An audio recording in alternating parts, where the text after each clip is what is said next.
नमस्कार दोस्तों, साहित्य की ओर में आज की कहानी है रविंद्रनाथ ठाकुर जी द्वारा लिखी गई कहानी भिखारिन। अंधी प्रतिदिन मंदिर के दरवाजे पर जाकर खड़ी होती। दर्शन करने वाले बाहर निकलते तो वह अपना हाथ फैला देती और नम्रता से कहती, बाबूजी अंधी पर दया हो जाए। वह जानती थी कि मंदिर में आने वाले सहृदय और श्रद्धालु हुआ करते हैं। उसका यह अनुमान असत्य न था। आने जाने वाले 2-4 पैसे उसके हाथ पर रख ही देते। अंधी उनको दुआएं देती और उनकी सहृदयता को सराहती। स्त्रियां भी उसके पल्ले में थोड़ा बहुत अनाज डाल जाया करती थी। प्रातः से संध्या तक वह इसी प्रकार हाथ फैलाए खड़ी रहती। उसके पश्चात मन ही मन भगवान को प्रणाम करती और अपनी लाठी के सहारे झोपड़ी का पथ ग्रहण करती। उसकी झोपड़ी नगर से बाहर थी। रास्ते में भी याचना करती जाती, किंतु राहगीरों में अधिक संख्या श्वेत वस्त्रों वालों की होती, जो पैसे देने की अपेक्षा झिड़कियां दिया करते हैं। तब भी अंधी निराश न होती और उसकी याचना बराबर जारी रहती। झोपड़ी तक पहुँचते पहुँचते उसे 2-4 पैसे और मिल जाते। झोपड़ी के समीप पहुँचते ही एक 10 वर्ष का लड़का उछलता कूदता आता और उससे चिपट जाता। अंधी टटोल कर उसके मस्तक को चूमती। बच्चा कौन है, किसका है, कहाँ से आया, इस बात से कोई परिचय नहीं था। 5 वर्ष हुए पास पड़ोस वालों ने उसे अकेला देखा था। इन्हीं दिनों एक दिन संध्या समय लोगों ने उसकी गोद में एक बच्चा देखा। वह रो रहा था। अंधी उसका मुख चूम चूम कर उसे चुप कराने का प्रयत्न कर रही थी। वह कोई असाधारण घटना न थी, अतः किसी ने भी न पूछा कि बच्चा किसका है। उस दिन से यह बच्चा अंधी के पास था और प्रसन्न था। उसको वह अपने से अच्छा खिलाती और पहनाती। अंधी ने अपनी झोपड़ी में एक हांडी गाड़ रखी थी। संध्या समय जो कुछ मांग कर लाती उसमें डाल देती और उसे किसी वस्तु से ढांप देती, इसलिए कि दूसरे व्यक्तियों की दृष्टि उस पर ना पड़े। खाने के लिए अन्न काफ़ी मिल जाता था, उससे काम चलाती। पहले बच्चे को पेट भर खिलाती, फिर स्वयं खाती। रात को बच्चे को अपने वक्ष से लगाकर वहीं पड़ रहती। प्रातःकाल होते ही उसको खिला पिलाकर फिर मंदिर के द्वार पर जा खड़ी होती। काशी में सेठ बनारसी दास बहुत प्रसिद्ध व्यक्ति हैं। बच्चा बच्चा उनकी कोठी से परिचित है। बहुत बड़े देशभक्त और धर्मात्मा हैं। धर्म में उनकी बड़ी रुचि है। दिन के 12 बजे तक सेठ स्नान ध्यान में संलग्न रहते। कोठी पर हर समय भीड़ लगी रहती। कर्ज के इच्छुक तो आते ही थे, परंतु ऐसे व्यक्तियों का भी तांता बंधा रहता जो अपनी पूंजी सेठ जी के पास धरोहर रूप में रखने आते थे। सैकड़ों भिखारी अपनी जमा पूंजी इन्हीं सेठ जी के पास जमा कर जाते। अंधी को भी यह बात ज्ञात थी, किंतु पता नहीं अब तक वह अपनी कमाई यहाँ जमा कराने में क्यों हिचकिचाती रही। उसके पास काफ़ी रुपए हो गए थे। हांडी लगभग पूरी भर गई थी। उसको शंका थी कि कोई चुरा न ले। एक दिन संध्या समय अंधी ने वह हांडी उखाड़ी और अपने फटे हुए आंचल में छिपाकर सेठ जी की कोठी पर पहुंची। सेठ जी बही खाते के पृष्ठ उलट रहे थे। उन्होंने पूछा, क्या है बुढ़िया? अंधी ने हांडी उनके आगे सरका दी और डरते डरते कहा, सेठ जी इसे अपने पास जमा कर लो, मैं अंधी अपाहिज कहाँ रखती फिरूंगी। सेठ जी ने हांडी की ओर देखकर कहा, इसमें क्या है? अंधी ने उत्तर दिया, भीख मांग मांग कर अपने बच्चे के लिए 2-4 पैसे संग्रह किए हैं, अपने पास रखते डरती हूँ, कृपया इन्हें आप अपनी कोठी में रख लें। सेठ जी ने मुनीम की ओर संकेत करते हुए कहा, बही में जमा कर लो। फिर बुढ़िया से पूछा, तेरा नाम क्या है? अंधी ने अपना नाम बताया। मुनीम जी ने नकदी गिनकर उसके नाम से जमा कर ली और वह सेठ जी को आशीर्वाद देती हुई अपनी झोपड़ी में चली गई। 2 वर्ष बहुत सुख के साथ बीते। इसके पश्चात एक दिन लड़के को ज्वर ने आ दबाया। अंधी ने दवा दारू की, झाड़ फूंक से भी काम लिया, टोने टोटके की परीक्षा की, परंतु संपूर्ण प्रयत्न व्यर्थ सिद्ध हुए। लड़के की दशा दिन प्रतिदिन बुरी होती गई। अंधी का हृदय टूट गया। साहस ने जवाब दे दिया, निराश हो गई। परंतु फिर ध्यान आया कि संभवतः डॉक्टर के इलाज से फायदा हो जाए। इस विचार के आते ही वह गिरती पड़ती सेठ जी की कोठी पर आ पहुंची। सेठ जी उपस्थित थे। अंधी ने कहा, सेठ जी, मेरी जमा पूंजी में से 10-5 रुपए मुझे मिल जाएं तो बड़ी कृपा हो। मेरा बच्चा मर रहा है, डॉक्टर को दिखाऊंगी। सेठ जी ने कठोर स्वर में कहा, कैसी जमा पूंजी, कैसे रुपए? मेरे पास किसी के रुपए जमा नहीं हैं।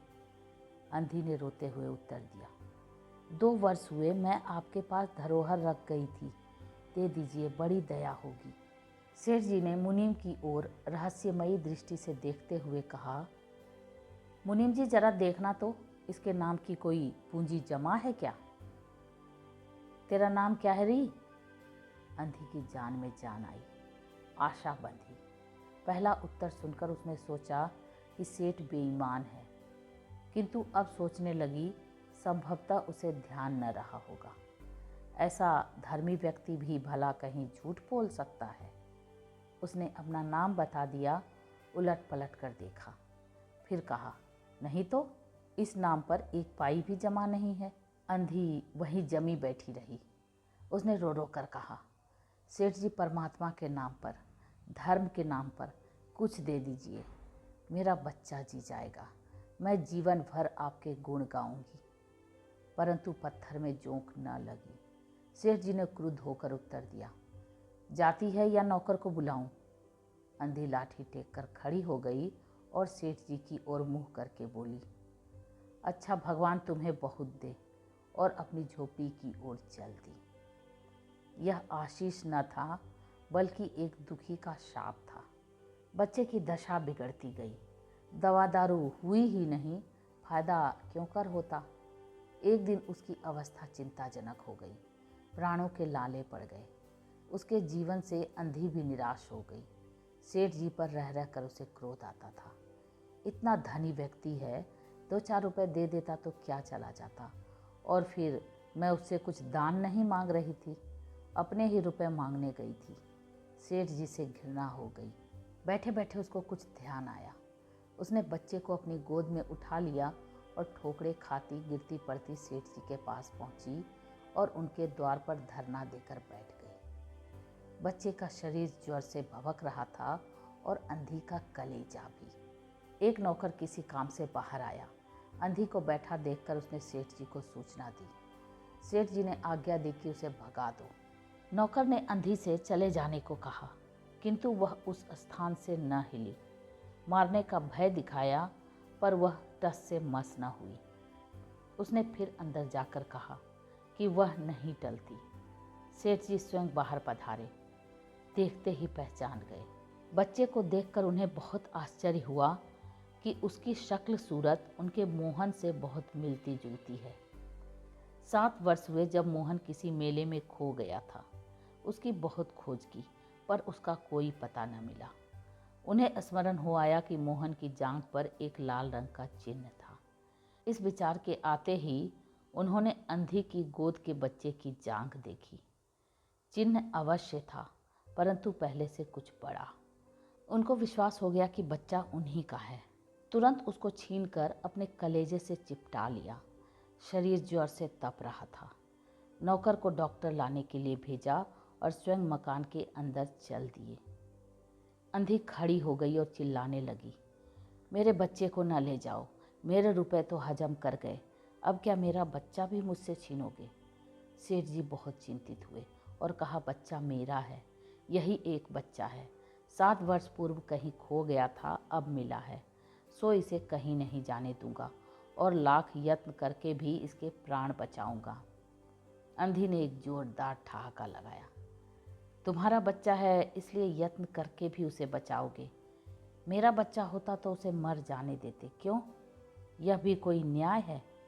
इतने दिनों तक खून पसीना एक करके उसको पाला है, मैं उसको अपने हाथ से नहीं जाने दूंगी। सेठ जी की अजीब दशा थी, कुछ करते धरते बन नहीं पड़ता था। कुछ देर वहीं मौन खड़े रहे, फिर मकान के अंदर चले गए। अंधी कुछ समय तक खड़ी रोती रही, फिर वह भी अपनी झोपड़ी की ओर चल दी। दूसरे दिन प्रातःकाल प्रभु की कृपा हुई या दवा ने जादू का सा प्रभाव दिखाया, मोहन का ज्वर उतर गया। होश आने पर उसने आंख खोली तो सर्वप्रथम शब्द उसकी जबान से निकला, माँ। चहु और अपरिचित शक्लें देखकर उसने अपने नेत्र फिर बंद कर लिए। उस समय से उसका ज्वर फिर अधिक होना आरंभ हो गया। माँ माँ की रट लगी हुई थी। डॉक्टरों ने जवाब दे दिया। सेठ जी के हाथ पांव फूल गए। चहु और अंधेरा दिखाई पड़ने लगा। क्या करूं, एक ही बच्चा है, इतने दिनों बाद मिला भी तो मृत्यु उसको अपने चंगुल में दबा रही है। इसे कैसे बचाऊं? सहसा उनको अंधी का ध्यान आया। पत्नी को बाहर भेजा कि देखो कहीं वह अब तक द्वार पर न बैठी हो, परंतु वह वहाँ कहाँ। सेठ जी ने फिटन तैयार कराई और बस्ती से बाहर उसकी झोपड़ी पर पहुँचे। झोपड़ी बिना द्वार के थी। अंदर गए, देखा अंधी एक फटे पुराने टाट पर पड़ी है और उसके नेत्रों से अश्रुधार बह रही है। सेठ जी ने धीरे से उसको हिलाया। उसका शरीर भी अग्नि की भांति तप रहा था। सेठ जी ने कहा, बुढ़िया तेरा बच्चा मर रहा है। डॉक्टर निराश हो गए। रह रह कर वह तुझे पुकारता है। अब तू ही उसके प्राण बचा सकती है। चल और मेरे नहीं अपने बच्चे की जान बचा ले। अंधी ने उत्तर दिया, मरता है तो मरने दो, मैं भी मर रही हूँ। हम दोनों स्वर्गलोक में फिर माँ बेटे की तरह मिल जाएंगे। इस लोक में सुख नहीं है, वहाँ मेरा बच्चा सुख में रहेगा। मैं वहाँ उसकी सुचारू रूप से सेवा शुश्रूषा करूँगी। सेठ जी रो दिए। आज तक उन्होंने किसी के सामने सिर न झुकाया था, किंतु इस समय अंधी के पांव पर गिर पड़े और रो रो कर कहा, ममता की लाज रख लो, आखिर तुम भी उसकी माँ हो। चलो तुम्हारे जाने से वह बच जाएगा। ममता शब्द ने अंधी को विकल कर दिया। उसने तुरंत कहा, अच्छा चलो। सेठ जी सहारा देकर उसे बाहर लाए और फिटन पर बिठा दिया। फिटन घर की ओर दौड़ने लगी। उस समय सेठ जी और अंधी भिखारिन दोनों की एक ही दशा थी। दोनों की यही इच्छा थी कि शीघ्र से शीघ्र अपने बच्चे के पास पहुंच जाएं। कोठी आ गई। सेठ जी ने सहारा देकर अंधी को उतारा और अंदर ले गए। भीतर जाकर अंधी ने मोहन के माथे पर हाथ फेरा। मोहन पहचान गया कि यह उसकी माँ का हाथ है। उसने तुरंत नेत्र खोल दिए और उसे अपने समीप खड़े हुए देखकर कहा, माँ तुम आ गई। अंधी भिखारिन मोहन के सिरहाने बैठ गई और उसने मोहन का सिर अपने गोद में रख लिया। उसको बहुत सुख अनुभव हुआ और वह उसकी गोद में तुरंत सो गया। दूसरे दिन से मोहन की दशा अच्छी होने लगी और 10-15 दिन में वह बिल्कुल स्वस्थ हो गया। जो काम हकीमों के जो सांदे, वैद्यों की पुड़िया और डॉक्टरों के मिक्सचर न कर सके, वह अंधी की स्नेहमयी सेवा ने पूरा कर दिया। मोहन के पूरी तरह स्वस्थ हो जाने पर अंधी ने विदा मांगी। सेठ जी ने बहुत कुछ कहा सुना कि वह उन्हीं के पास रह जाए, परंतु वह सहमत न हुई। विवश होकर विदा करना पड़ा। जब वह चलने लगी तो सेठ जी ने रुपयों की एक थैली उसके हाथ में दे दी। अंधी ने मालूम किया इसमें क्या है। सेठ जी ने कहा, इसमें तुम्हारे धरोहर हैं, तुम्हारे रुपए, मेरा वह अपराध। अंधी ने बात काट कर कहा, यह रुपए तो मैंने तुम्हारे मोहन के लिए संग्रह किए थे, उसी को दे देना। अंधी ने थैली वहीं छोड़ दी और लाठी टेकती हुई चल दी। बाहर निकलकर फिर उसने उस घर की ओर नेत्र उठाए। उसके नेत्रों से अश्रु बह रहे थे, किंतु वह एक भिखारिन होते हुए भी सेठ से महान थी। इस समय सेठ याचक था और वह दाता थी। तो यह आप सुन रहे थे रविंद्रनाथ ठाकुर जी द्वारा लिखी गई कहानी भिखारिन, रेणु की आवाज़ में। ऐसी अद्भुत कहानियों को सुनने के लिए मेरे चैनल को सब्सक्राइब करें, लाइक करें और शेयर करें। और हाँ, कमेंट करके ज़रूर बताएं कि आपको ये कहानी कैसी लगी। Thank you.